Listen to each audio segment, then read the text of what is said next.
Hello! కుక్కర్‌లో ఈజీగా చేసుకునే పన్నీర్ బిర్యానీ ఎలా చేసుకోవాలో ఇప్పుడు మీకు చెప్పేస్తాను. Simple and easy recipe. ముందుగా కుక్కర్‌లో ఆయిల్ వేసుకొని, ఆయిల్‌లో మనం పట్టా, లవంగం, మిరియాలు అన్నీ వేసుకోవాలనమాట ఆయిల్ హీట్ అయ్యాక. అందులోనే 2 మిర్చీలు గూడా సన్నగా కట్ చేసుకొని వేసుకునేయాలి. అందులో ఆనియన్స్ వేసుకోవాలి. ఆనియన్స్ అన్నీ కొంచెం బాగా ఫ్రై అయ్యేటప్పుడు జింజర్ గార్లిక్ పేస్ట్ గూడా వేసుకొని బాగా వేయించుకొని అంతా బాగా మనం వేయించుకునేసాక అందులోనే మనం కట్ చేసి పెట్టుకున్న టమోటా ముక్కల్ని కూడా వేసుకునేసి కొద్దిగా పుదీనా వేసుకొని బాగా అది వేయించుకోవాలి. కొద్దిగా బిర్యానీ మసాలా, ఉప్పు వేసుకోవాలి. మనం చిన్న చిన్నగా ముక్కలుగా కట్ చేసుకున్న పన్నీర్ ముక్కల్ని కూడా అందులో వేసుకునేసి ఒక్కసారి వేయించుకొని నేనైతే ఇక్కడ ఫ్రోజన్ పీస్ అయితే యూజ్ చేశాను. మీరు మంచిగా నార్మల్‌గా దొరికే ఫ్రెష్ పీస్ కూడా ఏసుకోవచ్చు.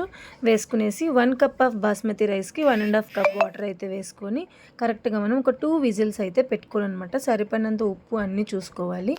2 విజిల్స్ పెట్టుకునేసాక మనకు టేస్టీగా యమ్మీ పన్నీర్ బిర్యానీ అయితే రెడీ అయిపోతుంది. బిర్యానీ అయితే చాలా సింపుల్‌గా అయిపోతుంది. చేయడం అయితే సింపుల్, టేస్ట్ అయితే సూపర్. మీకే కాదు మీ ఇంట్లో పిల్లలుంటే వాళ్ళు కూడా చాలా ఇష్టంగా అయితే తింటారు. మరిన్ని ఇలాంటి వీడియోస్ కోసం నా వీడియోని లైక్, షేర్ అండ్ సబ్స్క్రైబ్.